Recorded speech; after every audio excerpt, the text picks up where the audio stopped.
আসসালামু আলাইকুম রহমতুল্লাহি বারাকাতুহু। আপনারা দেখতে পাচ্ছেন আমার হাতের ময়লা প্লেটে আর কি ডিম জড়ো করছে আমি এখানে 6টা ডিম আর কি কবুতরের আজকে মুরগি ইয়াতে আর কি করতে আসছে, পরিষ্কার করতে আসছে। দেখি অবস্থা অনেক খারাপ, নয় ইঁদুর টোকাইছে, নয় তালা বাগা নষ্ট করছে, এরকম আর কি। যাই হোক, আমার ফার্মের ওই খোপগুলা সরাইয়ে দেওয়া হলো, কারণ সরাইয়ে না দিলে আপনার এগুলো হতে পারতেছে না। এই মাসে একদম প্রোডাকশন আর কি কম, একদম কম, না বললেই চলে, না বললেই নয়, যেটা আর কি একদম কম। আপনার পরিষ্কার করার মতো, তারপরে এই করার মতো খুব একটা ভালো জায়গা ছিল, এখানে পরিষ্কার করা যাইতো, কিন্তু ইঁদুরের জ্বালায় এবং তেলাপোকার জ্বালায় আর অন্য জ্বালায় কবুতরগুলো এখানে করতে পারলাম না আর কি।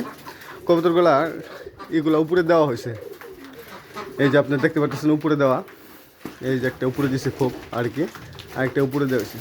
তেলাপোকা এত অত্যাচার করতেছে আর ইঁদুরে ডিমগুলো সম্পূর্ণ নষ্ট করে ফেলাইতেছে। যাই হোক, পরিশ্রমে করলাম আমি, সফলতা আল্লাহর কাছে, আল্লাহ পাক এক ব্যবস্থা করবেই।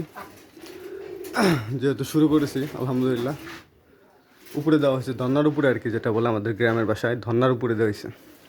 এখানে এখন ইটে থাকে, আবার এইখানে ইটে দেওয়া হয়েছিল, আপনারা দেখতে পাচ্ছিলেন এইখানে একটা কবুতর করছে আর কি, বাচ্চা দিছে, এইখানে বাচ্চা দিছে এইটাতে, আর কোনো তরুণভাবে দেওয়া হয় নাই।